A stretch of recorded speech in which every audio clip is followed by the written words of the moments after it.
acompañarnos a este último cuarto de los ojos sucios, que fueron estos espacios de conversación alrededor de la expo de teoría del cordón umbilical retiniano.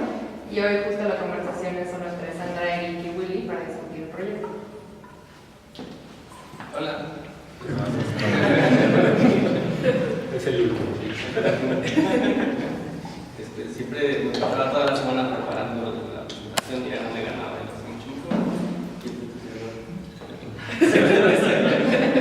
Bueno, bienvenidos al cuarto de los ojos socios. Invitamos a Willy para que nos platique un poco del cordón umbilical retiniano.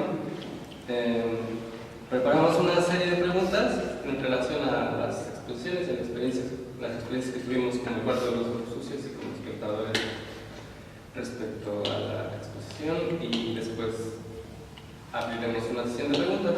La primera va a cargo de Sandra.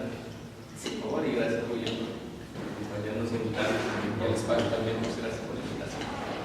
Gracias a ustedes.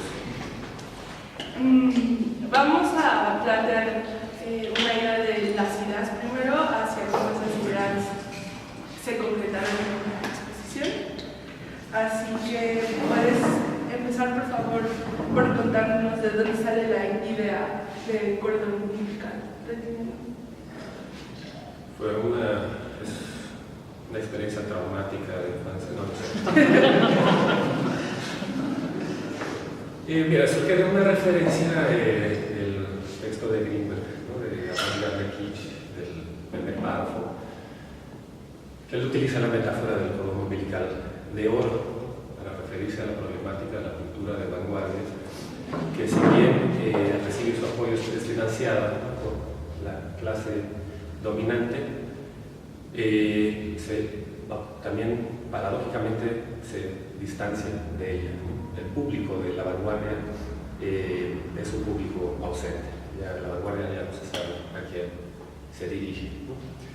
Y entonces sustituir el oro, que es la referencia, ¿no? a la economía, al financiamiento de la vanguardia por lo retiniano, era traer a la discusión Duchamp, ¿no? Inevitablemente.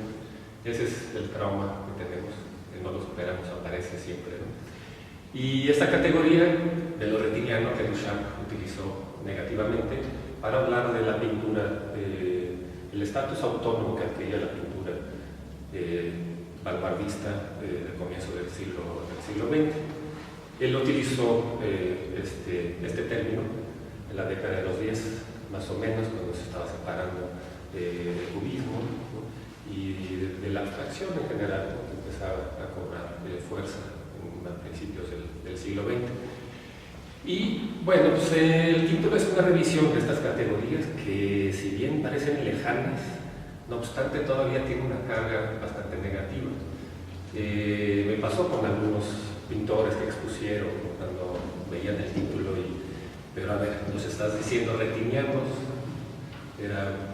¿qué significa eso? Porque uno asume que, bueno, es un arte superficial que solo habla de una experiencia sensorial, de corte empírico, que es un arte comprometido, etc., ¿no? Todavía una interpretación, una lectura de la categoría de lo retiniano negativa a la duchampiana, ¿no? Y entonces este juego entre lo que defendía Greenberg en Avant-garde Kitsch, que es de los primeros textos dogmáticos, ¿no? Doctrinarios, ¿no? Los lectores de Greenberg, como nosotros, ¿verdad? Se refieren a estos textos como los dos primeros textos que publicó en Partisan Review, ¿no? Una revista de izquierda, por lo tanto también son textos de corte marxista. En esa época todos sabemos que Greenberg ideológicamente era trotskista, ¿no? Etc. Entonces iba con el perfil de la revista. Y entonces conjugar estas dos cosas, Duchamp mezclado con Avant-garde Kitsch, es solo una suerte de música de fondo para hablar de cultura. No quiere decir que estas categorías sigan operando, ni la dicotomía, ¿no? Como una lectura de la vanguardia, como la planteó Greenberg en términos marxistas, por lo tanto dicotómica. Está por un lado Kitsch, el arte de masas, efectista, canonicista, y el desdeñaba, para defender una idea de la vanguardia, que es la vanguardia de la abstracción, ¿no? De la reducción, ¿no? De la pintura a su medio, ¿no? Utilizar la pintura como autocrítica de la pintura en un proceso de depuración que llegaría al plano, una tendencia a la pintura hacia la planitud, ¿no? Que ya es un texto más que conocemos de Greenberg, de 1960, que es Modernist Painting, ¿no? Que después After Abstract Expressionism. Entonces hay una mezcla de cosas que están de fondo, pero no estamos, o yo no planteaba, una revisión de Greenberg para intentar decir que la pintura en la actualidad sigue operando en términos greenbergianos, o con base en estas dicotomías, o operando a partir de marcos dicotómicos marxistas. Entonces lo retiniano encajó ahí, ¿no? Para traer a la fiesta a Duchamp y darle una vuelta y pensar lo retiniano en otros términos. ¿Qué es lo retiniano hoy día? ¿Qué relación tiene lo retiniano con la pintura, con el arte contemporáneo en general? Y yo lo que planteaba con lo retiniano es, ok, existe un momento retiniano del arte en general, en la pintura, claro, por el énfasis que le puso Duchamp, ¿no? a referirse a pintura como algo retiniano, simplemente retiniano, y por lo tanto desdeñarla y buscar otras maneras de producir arte que no fuera lo que él citó, ¿no? a Duchamp, que a partir de Courbet el arte se volvió una experiencia puramente retiniana y perdió las facultades que tenía anteriormente, que era religiosa, moral, ¿no? Filosófica, metafísica, etcétera, etcétera. Entonces yo creo que esta cosa se puede reformular, ¿no? Y que lo retiniano no es necesariamente una categoría negativa. Ahora, la pintura tampoco se reduce a lo retiniano. Un cordón umbilical que alimenta lo retiniano, la experiencia de la pintura puede empezar, y yo creo que es importante, ¿no? En una aproximación sensible, empírica, que le habla a la retina, tal vez a otros sentidos, y de ahí surgen muchas otras cosas que pueden ser filosóficas, metafísicas, religiosas, éticas, etcétera, etcétera. Entonces por ahí fue la idea del título, ¿no? De jugar con estas categorías que son legados que todos conocemos, los que hemos trabajado con teoría del arte, y plantear una curaduría desde ahí era, en vez de defender una tesis al respecto, combinar estos conceptos, estas categorías, justamente para abrir una discusión, que fuera un fondo no fundante, pero suficiente para poder reflexionar sobre pintura contemporánea. Y bueno, hablando desde España, estamos hablando de pintura contemporánea en México, sin que esto tenga un peso nacionalista, ¿no? Obviamente no estamos hablando de pintura mexicana como si esto fuera una discusión contextual nacional, ¿no? Entonces Greenberg también ayudaba un poco a que esto no fuera, no enmarcar los referentes locales, como la explosión que antecedió a esta fue postmexicanismo, era justamente para separar las narrativas que estamos construyendo desde la revisión de la colección de SPAC del sesgo nacionalista. Aquí hay un lugar, si quieren.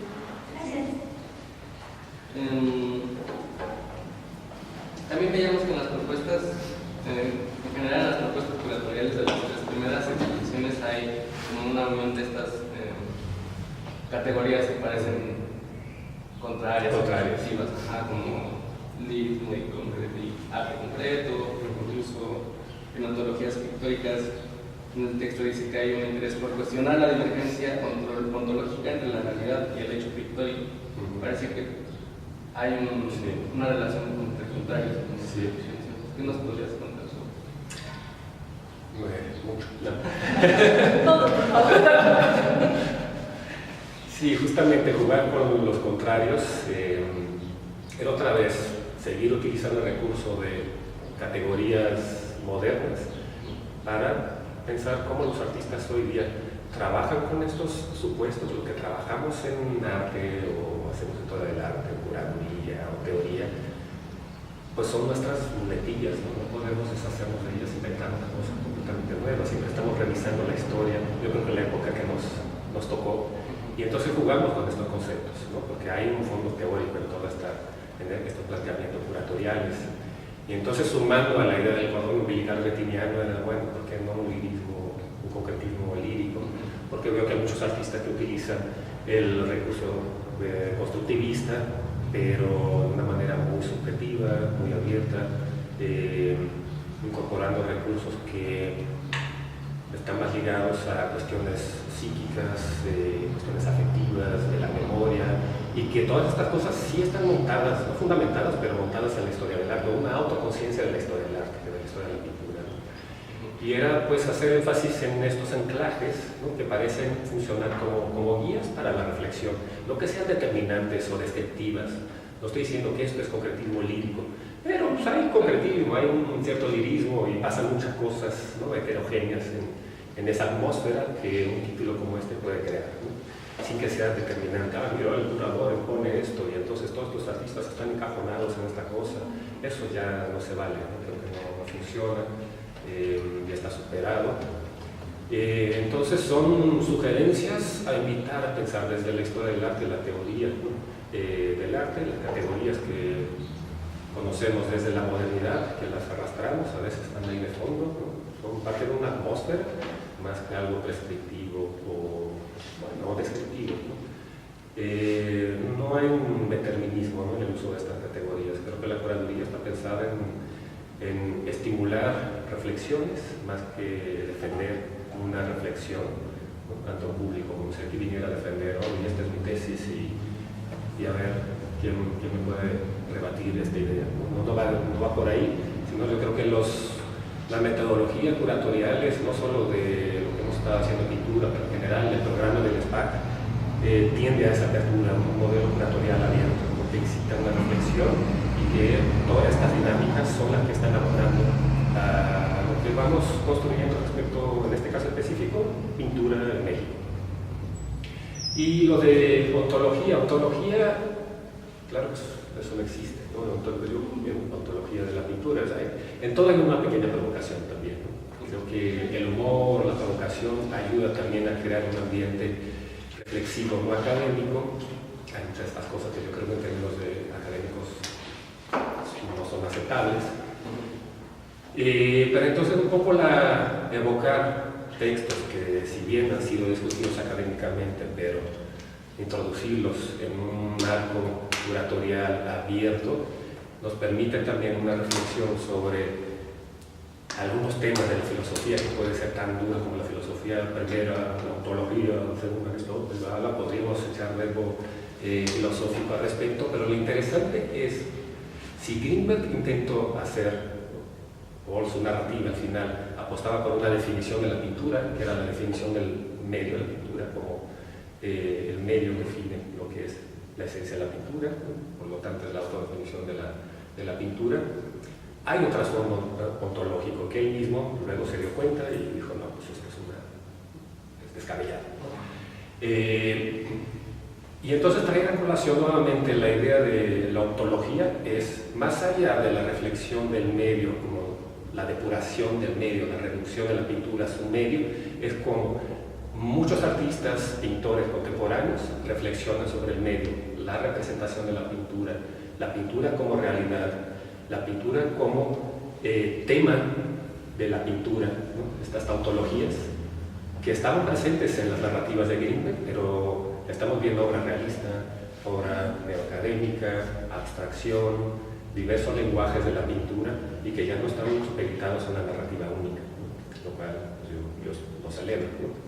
Y es un claro indicador de una superación de un intento de ontologización de la pintura que tal vez existió en esta narrativa de la pintura modernista, ¿no?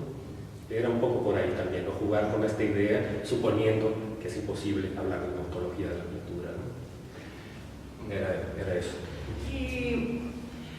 No, porque es hablar de definiciones, ¿no? Claro. Y lo que eso está superado, la definición de la pintura, la definición medial de la pintura, y aquí estamos hablando de la pintura en la época postmedial, ¿no? Era la narrativa que planteamos también con neomexicanismos, era llegar a este punto y claro, con esta exposición pudimos desbordar mucho más, incluso salir de las narrativas, ¿no? Sí, cuando se pone en plural la idea de ontología, también hay eso, sí. Entonces bueno, hay muchas ontologías, ¿no? También hay una incongruencia, ¿no? Sí, es interesante porque pese a que no haya una definición de pintura, queda el trauma un poco del sentido de la pintura y se siente la escena local acá, ¿no? Como si se necesitara apalabrar qué es lo que está sucediendo y eso diera cierto peso a la diversidad y multiplicidad de prácticas que hay, ¿no? Creo que en ese sentido es interesante la forma en la que delimitas, pero al mismo tiempo siempre dejando abierta la puerta para que suceda. Y creo que son más intuiciones, ¿no?, que definiciones.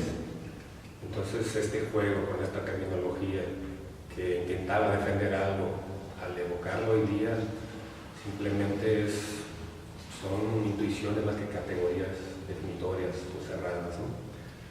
Y creo que va por ahí la curaduría, ¿no? Lo que está planteando curatorialmente es dar cabida a una multiplicidad de reflexiones.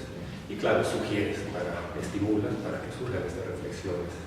Y creo que eso se notaba al interior de las exposiciones, porque había piezas muy diferentes entre sí, ¿no? Como en los propios cuartos nos dábamos cuenta, como incluso artistas que más o menos tenían líneas en común para dialogar, sus piezas apuntaban ya cuando se tocaba uno en particular a cosas muy... Y eso es interesante, ¿no? Cómo esa diversidad puede caber en categorías contrarias.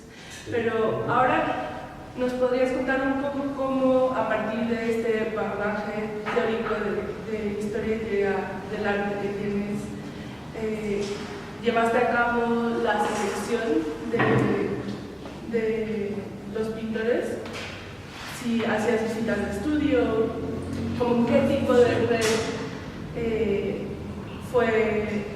qué tipo de red o qué tipo de redes fueron a las que te acercaste para hacer esta selección. Es un criterio muy básico, me cae bien, me cae mal.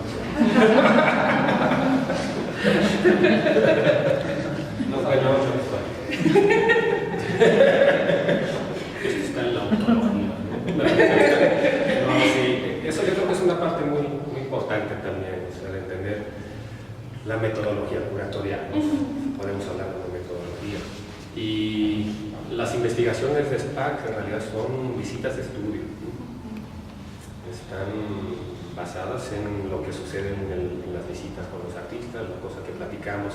Por ejemplo, llegar a un estudio, oye, pues explicarles de qué va SPAC, ¿no? Los que no habían participado anteriormente, nunca habían venido a una exposición, pues algunos artistas que visitamos por primera vez, ¿no?, con esta exposición. Y decirles, la exposición se titula El cordón umbilical retiniano y echaba un rollo de Greenberg. Me veía con mi cara así de puta, qué hueva. Pero claro, igual está interesante, pero ahí es a donde voy, es un pretexto. Igual algunos han leído a Greenberg, otros no. Curiosamente, todos los artistas sí están pensando en términos postminimalistas, ¿no? Algunos conocían mejor, ¿no?, la discusión, ¿no?, greenbergiana, lo que sucedió en los 60. No es necesario decir nombres. Artistas que sí están muy interesados en teorías, otros sí conocen muy intuitivamente estos temas y lo ves en el trabajo, ¿no?, que sí están muy al tanto, pero de una manera intuitiva, ¿no? No como alguien que tenga un interés en la teoría, incluso escribe, como puede ser, no sé, Ishaido Sidman o algunos pintores, ¿no? Albert Ibáñez, no sé, alguna gente que colabora en la publicación, ¿no? Entonces, si la visita al estudio es el punto de partida y intentamos visitar, ¿no?, porque en realidad todo se acota a un calendario, cuánto tiempo tenemos para visitar estudios, cuántos estudios podemos visitar. Y en esta ocasión, fueron las visitas de estudio, las hice con Alfa, Santiago. Entonces empezamos a hacer las visitas juntos pensando que íbamos a hacer simultáneamente una exposición y una publicación. Entonces eso también era importante.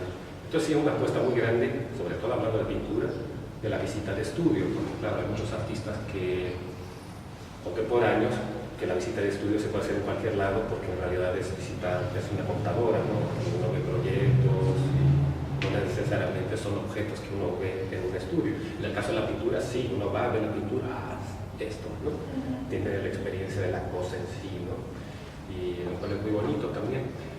Y sí, bueno, entonces todo empieza con la visita de estudio y lo que se va formulando ahí. Entonces yo tenía un título, una cosa que pues, nos permite pensar en muchas cosas, reflexionar sobre la pintura, ir seleccionando obra y también unos conceptos que nos permitían también, mejor esto lo ponemos aquí, esto va para allá. Y así fuimos poco a poco agrupando, porque es necesario tener algún criterio para agrupar cosas, ¿no? Que si funcionan o no, bueno, luego eso se discute, eso es lo interesante, se discute, ¿no? Entonces, pues es eso, ¿no? O sea, empieza todo en la visita de estudio. Y de regreso, ¿tú ves alguna cosa como ir a la visita de estudio, proponer una curaduría? De eso, ¿tú crees que podrías ver algún tipo de... ¿Cómo verías la escena local? O sea, ¿qué verías en la producción de pintura en relación ya a la exposición, tal vez? O sea, regresando un poco al principio con la idea de los conceptos, como de salirse, pero... Retina sucia.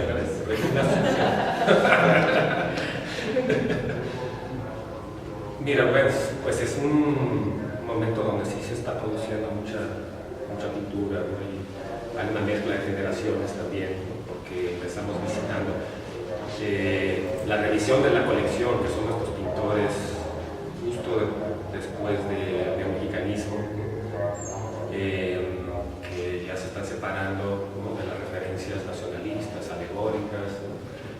Y entonces la colección, lo que vemos hoy es justo eso, obras de esa generación, de los espacios independientes de finales de los 80, comienzo de los 90. Y entonces con estas visitas nos ha permitido visitar artistas de muchas generaciones.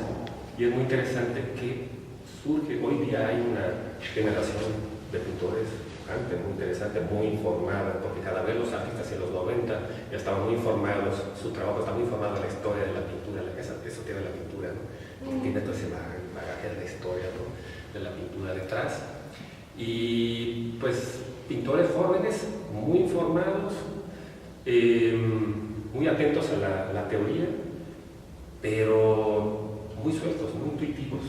Y eso se agradece mucho, ¿sabes? No tienen la necesidad de defender lo que hacen teóricamente, a pesar de que son personas muy instruidas en el campo de la teoría, pero pintan de una manera muy suelta, ¿no? Están muy abiertos al lirismo, a la subjetividad, a esta cosa que permite la pintura, y muy despreocupados respecto a lo que puede pasar, ¿no? Con su trabajo. No son carreristas, eso también, y esa despreocupación.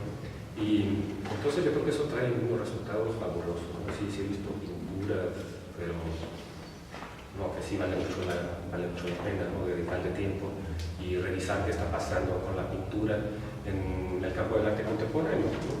Y obviamente desmentir, o sea, nunca caer en la trampa del regreso de la pintura, ¿no? Eso fue algo que está anunciado en el statement también, y evocar diversas generaciones justamente es...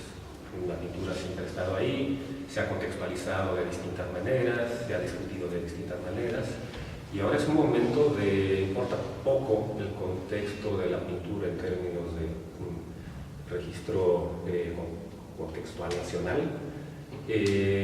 sino cómo la pintura interpela la historia de la pintura, los procesos de la pintura, la representación, y hay cosas muy diversas. Y también eso pasa con los pintores, como hay es el trabajo del estudio, ¿no? Que permite ese nivel de introspección, y pasan cosas de repente que dicen cosas que pues, no hace mucho que no había pensado en eso. Entonces también lo retiniano obviamente no se reduce a esa experiencia directa, sensible, empírica de la pintura, como lo planteaba también Grinberg, que lo acusaban también los filósofos de que es un kantiano, entiende kantiano como una manera muy gringa, empirista, pragmática, y no sé, vemos en la pintura esto que empieza en la retina, ¿no? Lo interesante de la retina es que también no tiene clase, ¿no? No hay filiación, no hay identificación. ¿Quién es el público ausente que discutían, ¿no? Los que se clavaron un rato en la metáfora de Grinberg del cordón umbilical de oro? es que mira, la vanguardia no tiene público, público ausente. El que más extendió esta idea, que radicalizó el argumento grimbergiano de T.J. Clark. Y él hablaba es que, pues sí, la vanguardia, la pintura, no tiene un público. El medio, por lo tanto, es la alteridad, encarna la alteridad de este público ausente. Entonces, yo lo que estoy diciendo es que ese público ausente es la retina, es que ni siquiera es una clase social. Ahora, lo que pasa después de la retina, pues es una cosa muy subjetiva. Sí, como que es interesante que, si bien hay esta presencia lírica muy fuerte a lo largo de las exposiciones, si hay una excavación de algunas piezas, se encuentran problemáticas que sí exceden a la historia de la pintura, pero que al mismo tiempo nunca se separan de esa historia y abordan problemas, no sé, como la pieza de Cecilia, que era sobre las finanzas, o la de Lucía, que era sobre raza y sí, clase social, pero no hay una tematización directa, ¿no? Exactamente. Entonces la experiencia estética retiniana de la pintura no se reduce a eso, pero la apertura que tenemos al experimentar la pintura es justamente eso, ¿no? Hay un momento lírico, un poético, un momento de introspección también, ¿no? del espectador, que lleva a eso, ¿sabes? A la elaboración de sentido, que no te lo dan de manera panfletaria o masticada o tienes que pensar esto, es muy abierto, ¿no? Sí, es como si estas pinturas estuvieran dispuestas a dialogar, ¿no? Sí. Fueran como no statements tampoco, ¿no? Sí. Sino umbrales. Sí, tal cual. Por eso también veo como el hecho de que la pintura haya dejado de ser el eje de la historia del arte la ha favorecido mucho. Y por eso veo a los pintores de esta manera también suelta de trabajar hoy día, ¿no? Como quitar ese peso de encima, yo creo que favoreció mucho que la pintura sea underground, ¿no? Algo así, es una exageración, ¿no? Pero, porque por ejemplo, todavía en los 90 sí hablo como entre esa generación había mucha atención por el postconceptualismo, como si eso estuviera desplazando la pintura. Hoy día vemos que hasta de esto lo discutimos bastante, el postmexicanismos, que ya revisando, ¿no? Con distancia la cosa no era tan así. Claro que sí hubo una separación, hay narrativas también que se construyeron desde los 90 que pues dan a entender esto, ¿no? Pues están montadas en esta dicotomía, pero hoy día vemos cómo esto ha colapsado y también a veces ir hasta Greenberg es, mira, avant-garde kitsch, conceptualismo, pintura, eso no sirve de nada, realmente esas cosas están rebasadas, ¿no?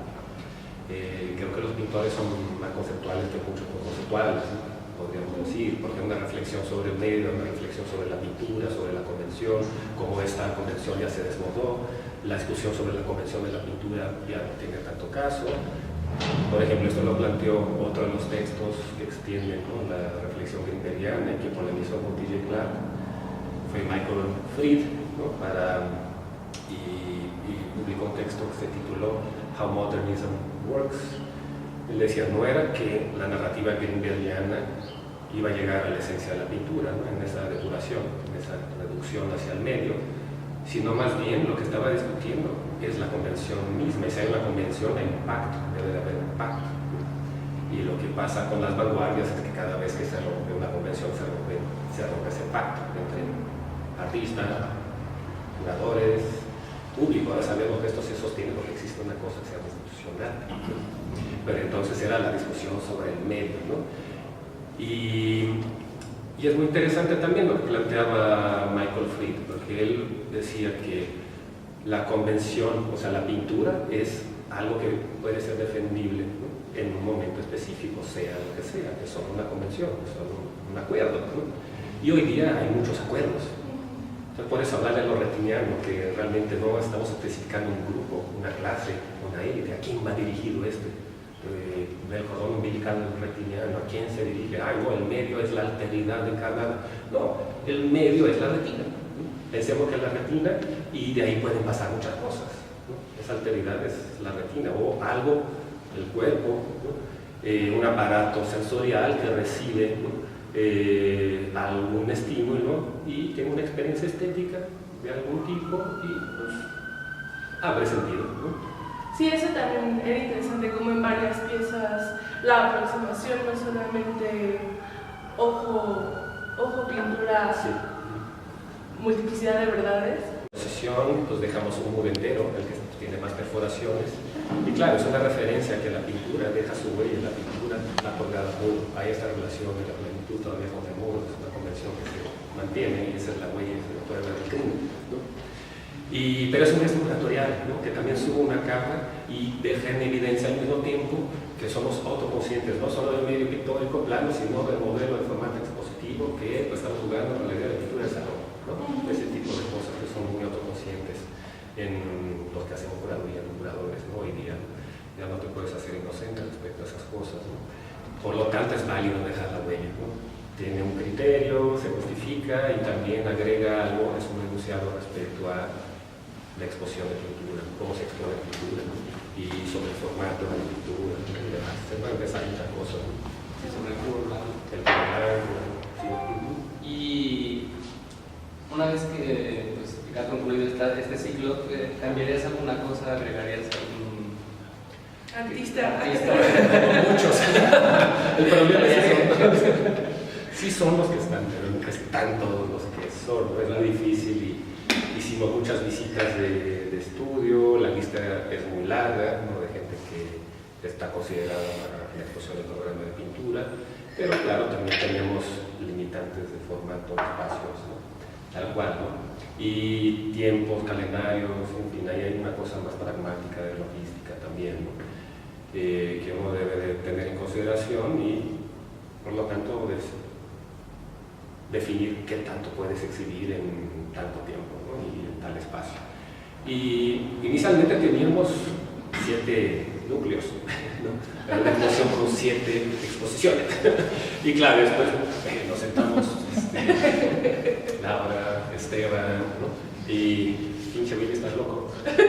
No, sí, hay que aterrizar. Ahora pues tenemos que reducir esto, quedamos con 4 de ellos y mira, son cosas que tampoco podemos hacer todo de golpe, ¿no?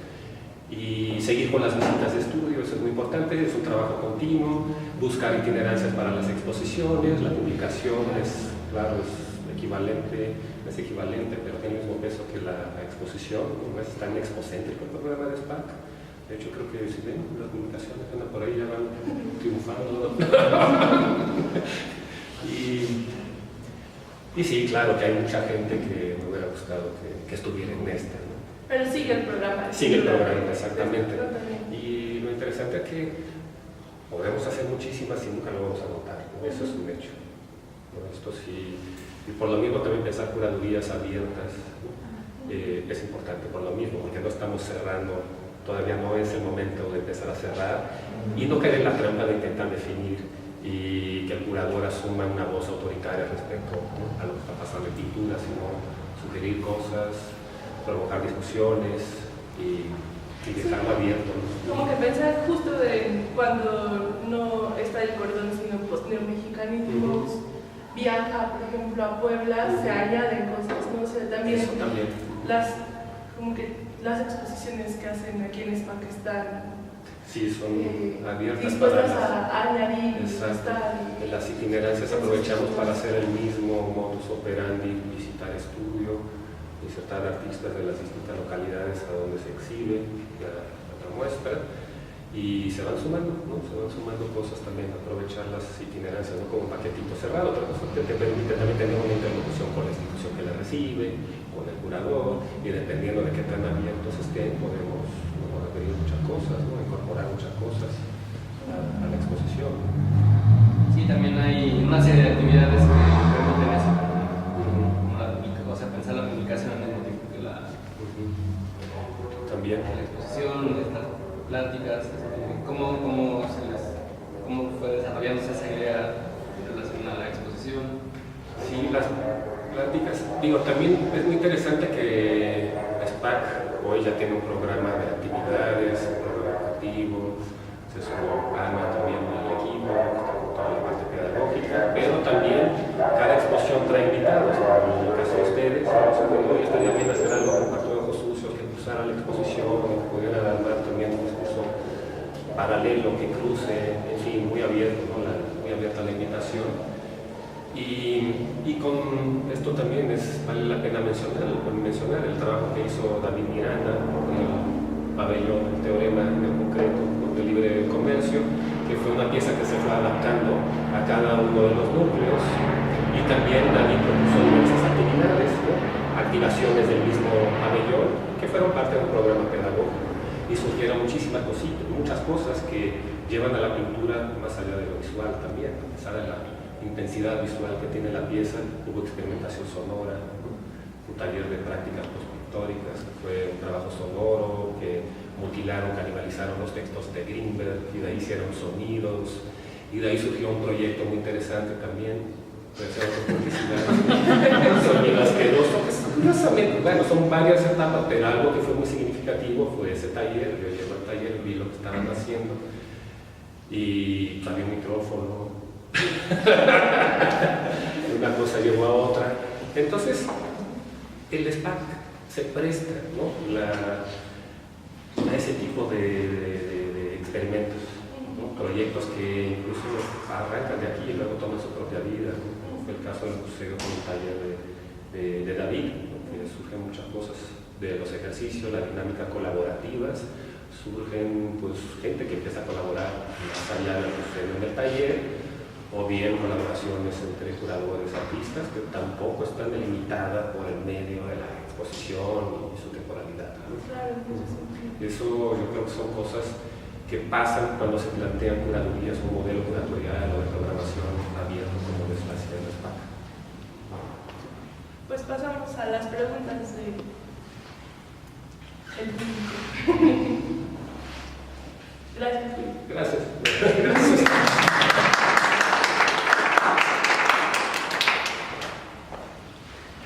En otro espacio, no me refiero a que otros lugares que no sea SPAC, pero por ejemplo, está bien padre por actos, ¿no? O sea, hay tiempo involucrado. Sí. Y si se hubiera resuelto como un espacio como más grande, ¿cómo hubieras resuelto como los actos? O sea, ¿hubieran sido espacialmente o hubieras hecho? Yo creo que todo se mezcla. Aquí es porque tuvimos que compartimentar, ¿no? Resuelves el espacio, y esta cosa del dejar los clavos, sí, es un hilo, ¿no? Hay un continuo también de montaje, desmontaje, montaje, desmontaje. Aunque todo se presentó como obra acabada, no es precisamente experimentos de montaje, ¿no? Sino son exposiciones adentro de un tema, ¿no? O una propuesta más amplia. Ahora, si las llevamos a un espacio de museo con otras características más amplio, pues la idea es justamente depurar, hacer una selección para cada itinerancia, ¿no? Y yo creo que los mismos subtemas se diluyen. Sí.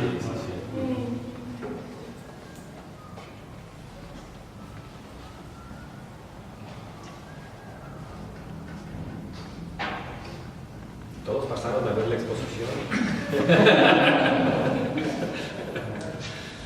Sí, siento que quería decir más cosas, pero luego regresa nunca. Siempre pasa. Para ustedes, ¿cómo fue hacer el Cuarto de los Ojos Sucios dentro de otro proyecto? Sí, fue interesante. Bueno, supongo que cada quien tiene una respuesta diferente, pero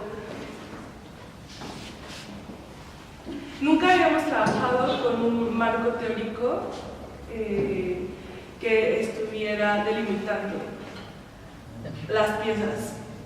Y fue súper interesante eso, porque creo que permitió otro tipo de relación discursiva. Primero porque eran no solo un pintor, sino dos pintores, ¿no? Dos artistas. Eso hacía que la conversación se abriera, y de momento Eric y yo ya no importábamos tanto, sino la conversación que ellos dos establecían y cosas que en tanto productores ambos veían. Entonces era muy bonito ver cómo, no sé, Gabriel de la Mora le decía en el café previo a la charla a Ana cosas de Ana que Ana no había visto en su obra y viceversa. Y ese modelo se repitió, entonces se generó una especie de intimidad pre-cuarto muy interesante y que creo que vamos a retomar para el futuro. Y además como ellos mismos veían lo que estaba sucediendo en su trabajo en el marco que Willy les ofrecía para exhibir. Y eso sí tuvo como consecuencias, yo creo que interesantes, porque se dio algo que añorábamos mucho, que era un espacio donde la pintura se viera, pero también se escuchara lo que el otro tenía que decir sobre la pintura.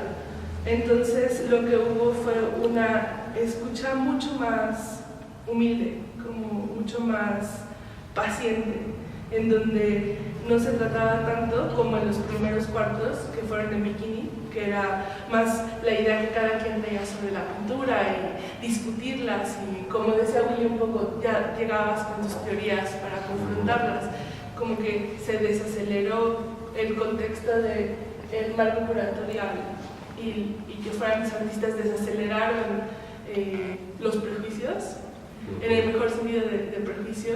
Y sí hubo una cosa súper bonita, que fue ver lo que el otro decía y ver lo que el otro veía.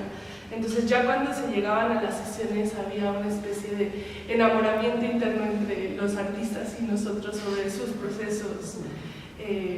Y creo que daba un color muy peculiar, que no había sucedido antes a las charlas. Y creo que eso lo permite el límite, como que por un lado creo que los límites teóricos pueden ser muy complejos porque pueden castrar las obras, ¿no? Entonces de pronto en un imaginario también tienes a un montón de artistas que quieren cumplir con requisitos curatoriales para entonces entrar en galerías y museos e instituciones. Pero por otro lado, como que los límites que marcaba Willy eran lo suficientemente porosos y viscosos para que se pudiera establecer una conversación a partir de ahí. Entonces, como ya lo decíamos un poco en el cuarto pasado, no se trata tanto de ahora estas obras son ontología pictórica, ¿no?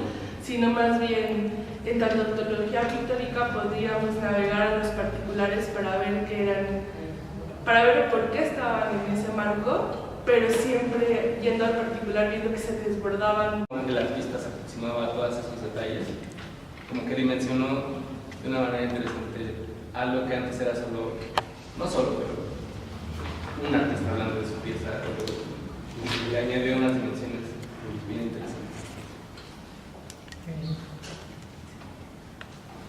Yo quiero preguntar cómo crees, Willy, que afecta que durara un poquito cada núcleo, como si fue parte de decisiones operativas, o bueno, aún si ese fuera el caso, ¿qué crees que cambiaba su cuerpo? Sí, es que pensando por la fase en la que estamos, que era mejor insistir en exhibir una mayor cantidad de artistas, aprovechar este momento del programa, ¿no? de pintura, ¿no? Nos vamos rotando, y que pudiéramos a partir de estas 4 exposiciones generar una exposición itinerante. Entonces ese fue el criterio, ¿no? Realmente, que en vez de pensar en proyectos, porque hay otra parte del programa, que está más enfocado a proyectos, ¿no? A comisionar proyectos. Aquí, como hay que revisar colección y tal, había que aprovechar el momento. Y si tenemos 4 meses, era ok, pues es conveniente, si queremos hacer una exposición y una publicación, que haya una rotación e incluir la mayor cantidad posible de artistas, ¿no? Porque son muchos lo que consideramos para el programa. ¿Pero crees que eso te trajo alguna sorpresa? Muchas, sí, no, claro, porque estás en un flujo bastante constante, mucha actividad, cada núcleo tenía sus propias actividades, traía públicos, y esto hizo que el espacio se volviera muy afectivo, ¿no? Porque la parte teórica está ahí, pero se vuelve un intercambio muy afectivo, y eso fue, la verdad, muy bonito, ¿no? O sea, hubo mucha honestidad, yo creo que a lo largo del programa, y como la gente se empezó a acercar a SPAC y entender también cómo se está planteando un modelo de curaduría más abierto, no tan impositivo, ¿no? y que los invitados también tienen la posibilidad de plantear sus propios programas, criterios y entender el marco curatorial, que si bien existe, es bastante poroso, ¿no? Es más bien un estímulo para la reflexión, para generar preguntas. Lo mismo iba para el programa educativo con Ana Pons, lo mismo para Cuarto de los Ojos Sucios y David Miranda. Entonces yo creo que sí vale mucho la pena, como somos una institución pequeña con un equipo chico muy efectivo, sí podemos darnos el lujo. No, sí, es muy, funciona y está todo muy bien conectado, no tenemos burocracias, ¿no? Se hacen las cosas con mucha, ¿cómo decirlo?, con mucho cariño.